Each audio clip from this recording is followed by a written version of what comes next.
Hello everyone, today I'm going to show you how to know if someone blocked you on Instagram.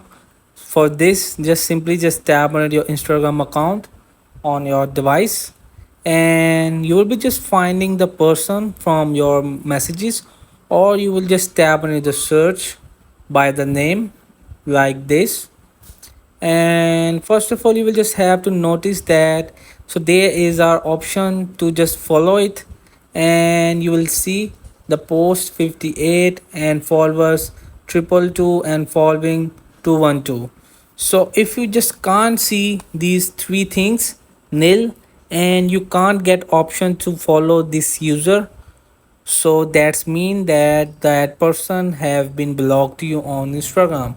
So if you just can't, and if you just see the all options are available like this, I will just tap on it to follow it.